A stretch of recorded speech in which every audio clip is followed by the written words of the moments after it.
It was supposed to be a night of celebration, my best friend Natalie's wedding. We had spent weeks planning it together, meticulously working out every little detail, making sure everything was perfect. Natalie had always been one of those people who knew exactly what she wanted, and I had happily jumped in to help her make her dream wedding come true. The venue was booked months in advance, the caterers had been chosen, and the invitations had all been sent out. But when I stepped into that grand ballroom, all the work, all the effort we had put in, felt like it was being swallowed by something much bigger, something I wasn't quite ready for. The ballroom was everything you'd expect. Gleaming chandeliers hanging from the high ceiling, towering floral arrangements that seemed to stretch all the way to the rafters, and laughter that rang out from the guests like the sound of crystal glasses clinking. Everything was polished, immaculate. It looked like something out of a magazine spread. Yet amidst all the glamour, there was a strange, palpable discomfort in the air. I couldn't pinpoint it at first, but it felt like I was wearing someone else's clothes, like I was trying to fit into a space that wasn't made for me. I looked over at Lily as we walked in together. She was stunning, as usual, wearing a beautiful red dress that looked like it had been custom made just for her. The dress hugged her figure in all the right places, and her smile, that soft, reassuring smile, was fixed on her face as she glanced at me. She looked at me the same way she always did at these types of events, like everything was fine, like we fit in here, like we were just another couple at a fancy wedding. But I felt it. The divide between us. I couldn't shake the feeling that I didn't belong in a room like this. The people around us, the guests, were so polished, so comfortable in their own skin, as if they had been born to walk among these luxurious surroundings. I, on the other hand, wasn't part of that world. I had grown up in a middle-class neighborhood, went to public school, and worked my way up in the tech industry. I wasn't from old money. I didn't have the same background as Lily or her family, and I could see it in the way the others looked at me. I was the outsider, the one who had somehow slipped into their world, probably more by accident than by design. Lily had always reassured me that her family didn't care about those things, that they didn't mind I wasn't from money, that they loved me for who I was. But tonight, I couldn't shake the feeling that it wasn't true, that no matter how much I tried, I would always be the guy they tolerated, not the guy they truly accepted. We made our way to the reception hall, where Lily's family was already gathered. Her father, Richard, was holding court as usual, surrounded by people, shaking hands with the ease of someone who spent their life building relationships. He ran a successful finance firm, and I could see how easily he commanded attention, how people gravitated toward him. Her mother, Catherine, was also in the thick of it, but I could tell she wasn't quite as at ease. She had that smile, sharp and controlled, the kind that never quite reached her eyes. Over the years, I'd learned that Catherine's smile was a mask, one that hid the judgment she held behind it. I greeted both of them with the best smile I could muster, trying to push down the uneasy feeling I'd had since we walked through the doors. I shook their hands and forced small talk, all the while feeling like I was part of a show that wasn't meant for me to be in. We made our way to the reception hall, and I noticed something almost immediately: my seat at the table. Lily and I had been to enough events to know how these things went, how everything was typically arranged with precise care, and I could tell that something was off. As the other guests mingled and found their places, I noticed that my seat wasn't anywhere near Lily's. In fact, it was at the far end of the table, next to the service staff. I froze for a second, wondering if it was just a mix-up, a mistake in the seating arrangement. But as I looked around, I realized it wasn't a mistake. It was deliberate. My place had been strategically positioned far from Lily, away from her family, away from any place of importance. I turned to Lily, hoping for some reassurance. "Lily," I said, my voice barely above a whisper, "I think there's been a mistake. I'm supposed to be with you." I could feel my heart racing, my chest tightening as I spoke. I was trying to keep my voice even, trying not to make a scene.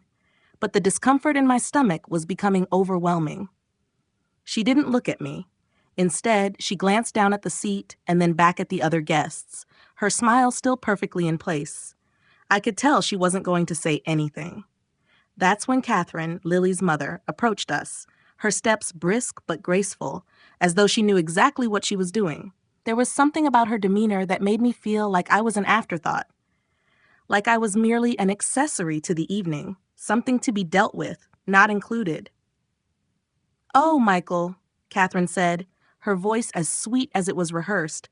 "There's been a small change in the seating arrangement. We needed someone to help coordinate with the hotel staff tonight. You're so good with those kinds of things. Don't worry. It's no big deal." She smiled, but there was no warmth in it. The way she said it made it sound like this was somehow a favor she was doing for me, as if I should be grateful for the honor of being the help. I stood there, staring at her. My chest tightened, and I could feel the blood rush to my face. I looked at Lily, waiting for her to say something, to defend me, to at least acknowledge what was happening. But she didn't speak. She didn't even look at me. Her smile stayed fixed, and she nodded, almost too eagerly, like she was relieved that I had been given something to do. That's when I realized that this wasn't a mistake. This wasn't something that had just happened by chance. They had planned this. "You understand, don't you, Michael?" Catherine added, her voice sweet, but with that sharp edge that only came when someone was trying to exert control over you. "It's just for tonight, a little change. You're always so helpful." I felt a wave of humiliation wash over me. The seat at the table, the name card that read guest assistant, it was all a message. I wasn't part of this world. I wasn't part of their family. I was an outsider, someone who was useful when they needed me, but nothing more. The sting of that truth hit me harder than anything I had ever felt before. I could feel my wedding ring, the symbol of the life I had built with Lily, pressing into my skin. My fingers shook as I reached for it, twisting the gold band off and placing it on the table. The sound of it hitting the white cloth echoed in the stillness between us. Lily's eyes widened, and for just a moment, I saw something flicker in them. Guilt, maybe, or realization. But it was gone almost instantly, replaced by that same smile, that same look she always gave when she wanted to avoid conflict. "Michael, what are you doing?" she asked, her voice shaky, as if she hadn't expected this from me. "Leaving," I said, my voice calm, controlled. I wasn't angry, not in the way she expected. It wasn't about anger. It was about self-respect. "You wanted me out of your world. Consider it done." I didn't wait for her to respond. I turned and walked away from the table, ignoring the curious stares of the guests around us. The whispers started almost immediately, but I didn't care. I had finally seen the truth. I wasn't wanted here. Not by Lily, not by her family, and certainly not in this world that had never truly been mine.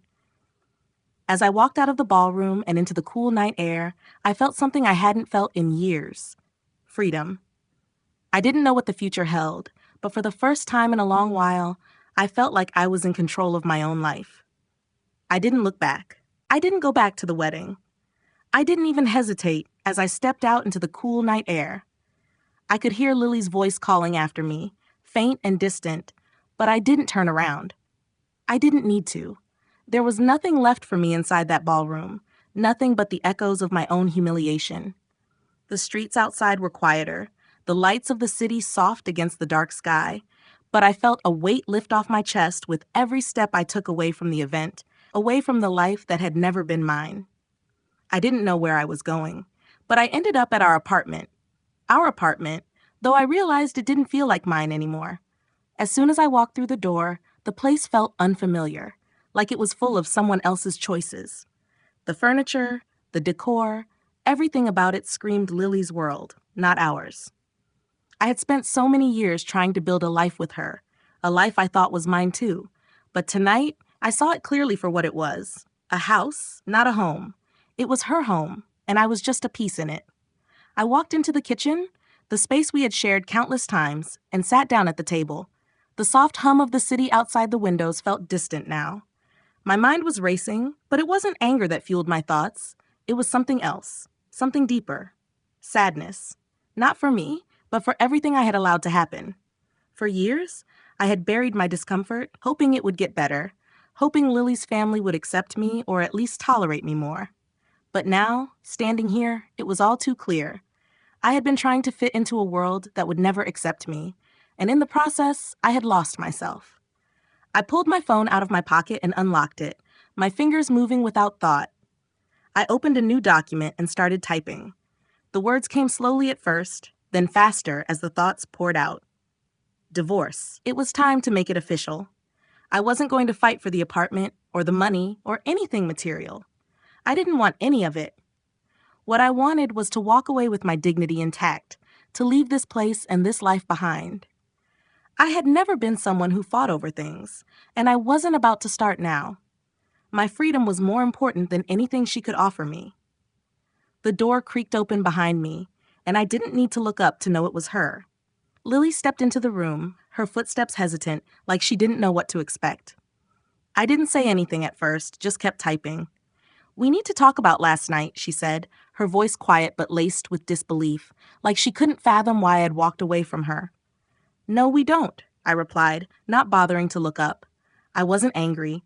I wasn't yelling. I was just tired. "Michael, please," she said. "You can't just leave like that. You embarrassed me in front of my family. Now, do you know what they'll think?" "Do you know what I've been thinking, Lily?" I finally said, looking up at her. "You've embarrassed me. For years. You've made me feel like I don't belong, like I'm nothing more than an accessory to your world. I thought we had a partnership, but I was wrong. I've been trying to fit into a life that doesn't see me, that doesn't value me." Her expression faltered, and for a brief second, I saw a flash of something. Guilt, maybe, or confusion, but it was gone just as quickly as it had come. She reached out to touch my arm, but I pulled away before she could. "It's not a misunderstanding, Lily," I continued, my voice firm now. "It's who you are. It's who your family is. I've spent years trying to prove that I belong, and you know what? I don't. I never will. And I don't want to anymore." She opened her mouth to say something, but I wasn't interested in hearing it. I wasn't interested in any more empty reassurances. I grabbed my briefcase from the table, standing up as I did. The finality of the moment settled over me like a weight, but it was a weight I was ready to carry. "I'm filing for divorce," I said, the words clear and unwavering. "You'll hear from my lawyer." Her protests were there, of course, soft, pleading, but I didn't listen. I couldn't. Not anymore. I had been silenced for so long by the weight of her family's expectations, by my own hope that things would change. But nothing would change. This was the end of it. I walked past her, heading for the door, and I didn't look back. I had made my decision. The life I had been living wasn't mine. It was never going to be. But I was walking away from it now, and for the first time in years, I felt a sense of clarity that I hadn't known I was missing, a sense of peace that I couldn't remember ever having. The door clicked shut behind me, and I knew this was the beginning of something new.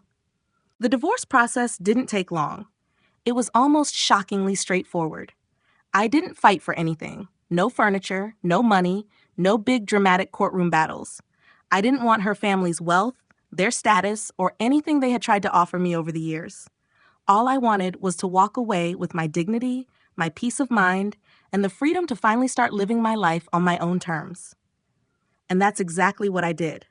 Once the paperwork was finalized, I felt lighter. It was like I had been carrying this invisible weight for years. And the moment I signed the papers, it was gone. There was no bitterness, no anger, just the quiet relief that comes from knowing that I had done the right thing, the only thing I could do. I had stayed in that marriage for as long as I did because I wanted to believe things could change, that I could prove myself to Lily and her family. But the truth was, I couldn't change who I was, and I shouldn't have had to. I had to accept that they would never see me for who I was, only for the role they needed me to play. Lily tried to reach out a few times after that. She sent messages, called me, left voicemails asking if we could talk. She even came by the apartment once, but I didn't answer the door. I had made my choice, and I wasn't about to let her manipulate me back into that toxic cycle. It wasn't about revenge. It was about my own mental and emotional health. I had spent too long trying to prove myself to people who never truly cared, and now it was time to start over. Weeks passed. I focused on my work, on rebuilding my life, on getting back to who I had been before Lily's family had taken up so much of my time, my energy, and my self-worth. I found a new apartment in a quieter part of town, a place that was all mine. There were no reminders of Lily, no traces of her family's influence. The walls were bare at first, but over time, I filled it with things that reflected who I really was. Pieces of art that meant something to me, furniture that felt comfortable and authentic. For the first time in years, I felt like I was living in a place that was truly mine. I wasn't sure what to expect when I ran into Lily a few months later. It happened by chance, at a coffee shop on a Sunday afternoon. I was standing in line when I saw her across the room. She looked different. There was no glow in her expression, no warmth in her eyes. It was like the person I had once known was gone, replaced by someone who seemed unsure, uncertain. She noticed me almost immediately, and for a long moment, neither of us moved. I wasn't sure if she was going to approach me or walk away. Finally, she stepped toward me, her hands nervously clutching her purse. "Michael," she said, her voice soft, like she was testing the waters, unsure if I would even speak to her. I looked at her for a moment, taking her in. It was strange. I had spent so long wanting answers, wanting things to go back to how they were. But now that she was standing in front of me, I realized I didn't need anything from her anymore. I was finally at peace with my decision, with myself. "Hey," I replied, offering a small but genuine smile. "How have you been?" She looked surprised at my response, but she recovered quickly. "I'm doing okay," she said, shifting uncomfortably. "You?" "Good," I said, and I meant it. "Really good, actually." There was a brief silence before she spoke again, her voice tentative. "Do you ever think about what happened? About us?" I didn't hesitate. "Sometimes," I said, "but mostly, I think about what I learned from it." I paused, choosing my words carefully. I learned that some people only respect you when you walk away from their games. Lily's face fell, and for the first time, I saw something close to regret flicker in her eyes. She opened her mouth, but then closed it again, unsure of what to say next. I didn't want to be cruel, but I knew I had nothing left to give her. Not anymore. "Anyway," I said, breaking the silence, "I hope things work out for you. I really do." I didn't wait for her to respond. I simply turned and walked away, not looking back. I had learned to leave things behind, to move forward with my life, and for the first time in years, I felt truly free. As I walked out into the sunshine, I realized that I was finally where I was meant to be. I had rebuilt my life, and it was mine to shape. There was no more pretending, no more trying to fit into a world that wasn't meant for me. It was just me now, and that was enough. A year passed, and I felt like a different person. The person I had been in the marriage, nervous, eager to please, constantly trying to prove my worth, was gone, replaced by someone who finally understood his own value. The peace I had found after walking away from Lily's world was something I had never known before. I had spent so many years living in a haze, constantly chasing after approval, trying to fit into a narrative that wasn't mine. But now, I was starting fresh, and I liked the person I was becoming. Work was going well. I had earned a promotion, and for the first time in a long time, I felt like I was being recognized for my talent, not for the family I married into. The weight of pretending to belong to a world I didn't fit in was no longer hanging over me. I was finally free to be myself. I spent more time doing things I enjoyed, going on long hikes in the mountains, reading books that had been gathering dust for years, and meeting new people who valued me for who I was, not for my association with someone else. My new apartment had become my sanctuary. It was small but cozy, no more oversized furniture or expensive art that I didn't connect with. Everything in it felt like me. I had even started a small project at home, learning how to cook some of the dishes I had never dared to try before. It felt good to have control over my life again, to make decisions that were mine alone. Then, one afternoon, I was at the farmer's market, picking out vegetables for the dinner I was planning to cook that night, when I saw him. Richard, Lily's father. He was with a group of other men, all dressed in suits, talking business as usual.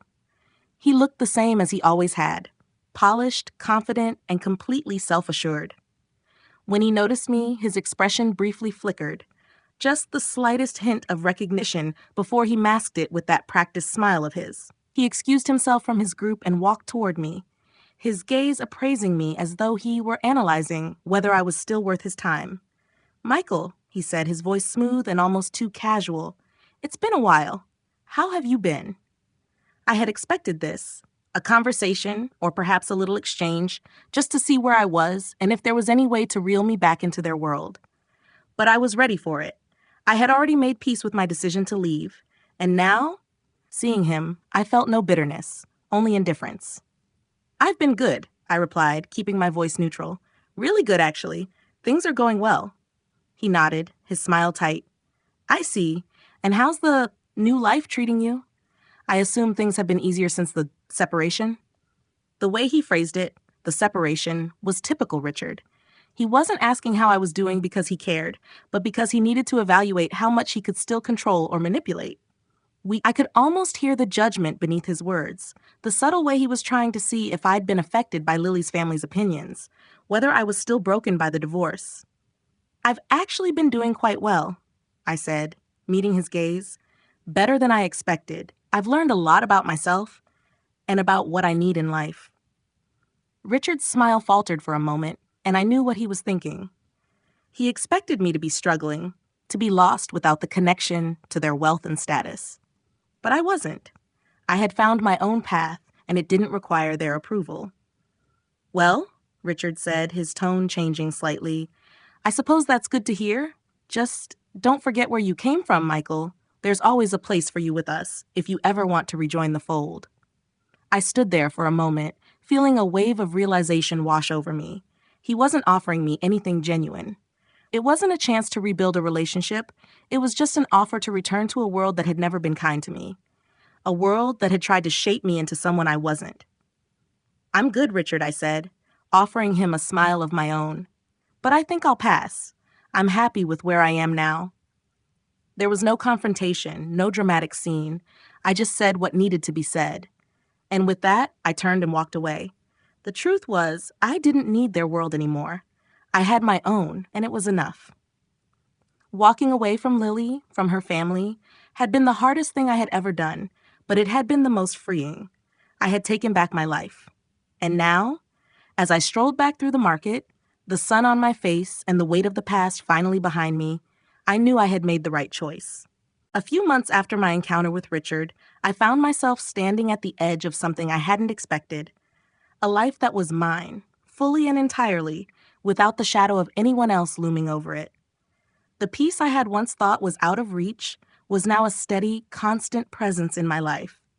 I had settled into a rhythm, one that felt right, like the way the sun hit the corner of my apartment just before sunset, or how my hands moved instinctively when I cooked a meal. Everything was quieter now, and for the first time, I didn't feel the need to rush through the days, trying to catch up with a life I wasn't meant to live. I had stopped thinking about Lily for the most part. The occasional thought would pop into my head, sometimes a fleeting memory of what we had been, other times a reminder of how wrong it had all felt. But those moments were growing less frequent. The divorce had been a clean break, but I wasn't running from my past. I was simply letting it be what it was. A chapter that had ended, a lesson learned. I knew now that I was capable of living without needing anyone's approval to define me. The relationships I had built after the separation were genuine. Friends who saw me for who I was, not as an accessory to someone else's life. Then one evening, just as the cold of autumn was starting to settle in, I got an unexpected message. It was from Natalie, my best friend from before all the madness. She had been with me through everything, the wedding, the struggles with Lily's family, and all the quiet moments in between. We had drifted apart a bit since the divorce, as life had a way of pulling people in different directions, but I always knew Natalie was someone I could count on, no matter what. The message was simple. "Hey, I know it's been a while. I'm in town for a few days, and I was hoping we could grab coffee. I'd love to catch up." I hadn't expected this. I didn't know what to expect anymore, honestly. After everything with Lily and her family, I wasn't sure what the world had left for me, but I was curious. So I texted back and agreed to meet her the next morning at a small cafe downtown that we used to frequent. It was strange, the thought of seeing her again after so long, but in the best way. It felt like stepping into a space I recognized, something familiar and warm. The next morning, I walked into the cafe, and the bell above the door jingled softly. I spotted her right away, Natalie, sitting at the same table we had sat at 100 times before. Her eyes were just as sharp, and there was a familiar softness in her smile that reminded me of simpler days. She looked older, like we both had, but in a good way. She was the same person, just with a little more depth. She looked up when I approached, and for a moment we just stared at each other. The space between us filled with the kind of silent understanding that only comes from knowing someone for a long time. "Well, look, who finally decided to come back to the world of coffee dates," she said with a laugh, pulling me into a hug. I chuckled, feeling a warmth spread through me. I guess I needed to take a break from the world of big weddings and family drama. She raised an eyebrow, clearly remembering those days all too well. "Yeah, I've been keeping up with the updates. You good?" I nodded, settling into my chair. "I'm good, really. Things are better now. Better than they've been in a long time." She smiled, that knowing smile she always had when she knew I was finally being honest with myself. "I'm glad to hear it, Michael. You deserve it." As we sat there, talking about everything that had happened over the past year, my work, my new life, her adventures, I felt a sense of relief. I realized that this was one of the things I had needed all along, a real connection with someone who didn't have any expectations, who didn't see me through the lens of someone else's judgment. Natalie saw me just as I was, and I realized that I wasn't alone in this journey. I had come a long way, but I was still moving forward, piece by piece, into a life that was completely mine. It wasn't perfect, but it was mine. And for the first time in a long while, I felt like I was exactly where I needed to be. The weeks following that coffee with Natalie felt like a turning point, a slow but steady shift in the way I viewed my life. It wasn't that anything monumental happened. It was more of a quiet realization that I had built something solid, something real. I had been so focused on escaping the past, on shedding the weight of my marriage and Lily's world, that I hadn't noticed how much I had grown since then. I was no longer just surviving. I was living. Work had picked up. I was leading projects, taking on more responsibilities, and finally starting to feel like I belonged in the world I had built for myself, not the one I had tried to fit into before. My boss, who had always been a bit distant when I was married, had started to recognize my contributions more. It felt good to be valued for my skills and effort, not my association with anyone. I could walk into a meeting and know I was respected because of what I brought to the table. Not because of who my spouse's family was or how much money I had. The weight of trying to prove myself was finally lifting. I had started spending more time with my friends too. Real friends, the ones who had always been there. People like David and Sarah, who didn't care about the wealth or status of those around them. They valued honesty, kindness, and loyalty. We went on weekend hikes, grabbed drinks at local bars, and just lived in the moment. For the first time in what felt like forever, I didn't feel like I had to wear a mask. I could just be myself, simple, unpretentious, and free. One evening, as the weather started to change and the first signs of autumn appeared, I sat outside at my small apartment balcony, a cup of coffee in my hand, looking out over the city. The skyline, lit by the soft glow of the streetlights, reminded me of how far I'd come. It had been a year since I walked out of that ballroom. A year since I'd made the decision to leave a life that wasn't mine, a life that was trying to make me into someone I wasn't. I had walked away from a lot of things. Comfort, expectations, the approval of people who didn't truly see me. And in doing so, I had found something much more important, myself. But as much as I had moved on, there were moments when I would still think about Lily. I didn't regret leaving her, and I didn't want to go back to that life. But I couldn't help but wonder what had happened to her. Had she changed? Did she ever understand what had driven me to leave? I didn't know, and frankly, I didn't need to know anymore. I had closed that chapter, not out of bitterness, but out of necessity. Some stories just needed to end for you to begin a new one. And that was what I was doing now. That night, I ran into David at a local bar. It wasn't planned. He was just there with some friends, and I was grabbing a drink after a long week. We caught up on work, life, and how things were going with Sarah, his girlfriend. The usual banter, but this time, something was different. David looked at me with a smile that felt like recognition, like he saw something I hadn't seen in myself for years. "You're doing well, man," he said, clinking his glass with mine. You really are. I smiled back, feeling a warmth in my chest. Yeah, I think I am.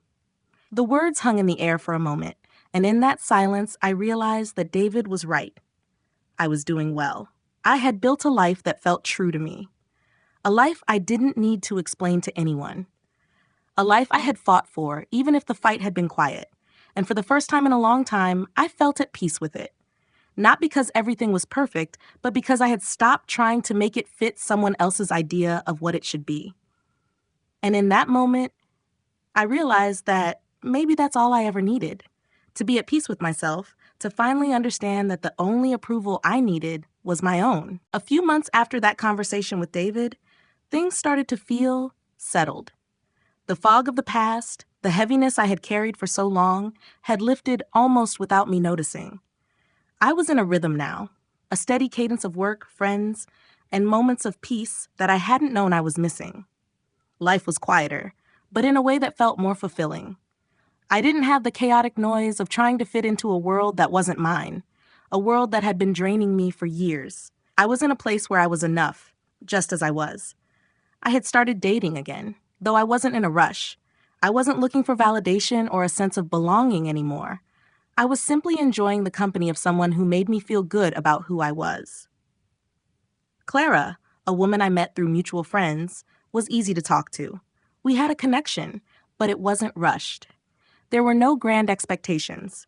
We were just two people enjoying each other's company, seeing where things would go. It was different than what I had been used to. No trying to impress, no fitting into some mold, just honesty. We laughed a lot, shared stories about our pasts, and looked forward to what could be in the future without the pressure of defining it immediately. It was refreshing.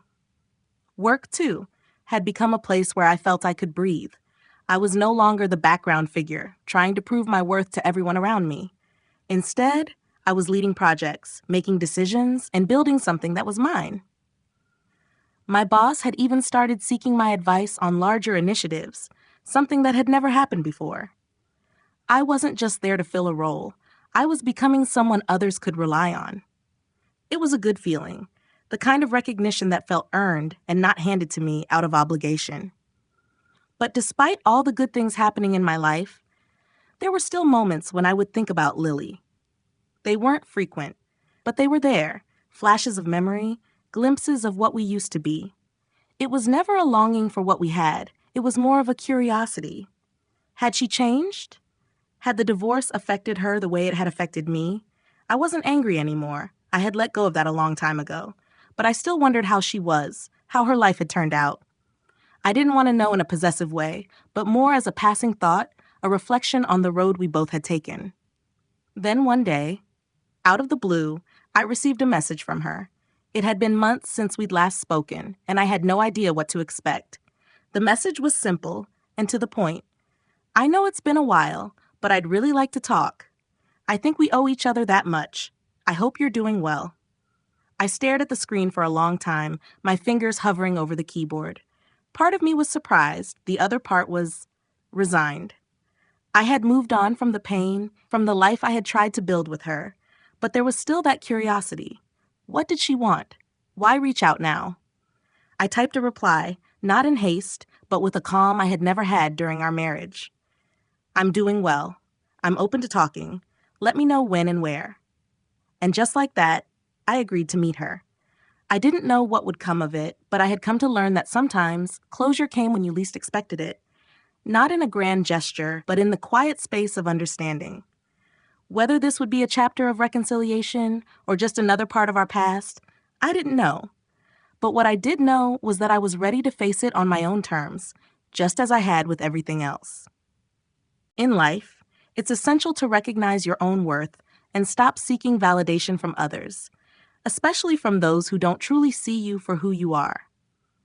Don't stay in situations or relationships that drain you or force you to conform to someone else's expectations. Walk away when you need to, even if it's difficult, and give yourself the space to grow and heal. Embrace the freedom that comes with living authentically and focus on building a life that is yours, one that brings you peace, joy, and a sense of fulfillment without the need to prove anything to anyone.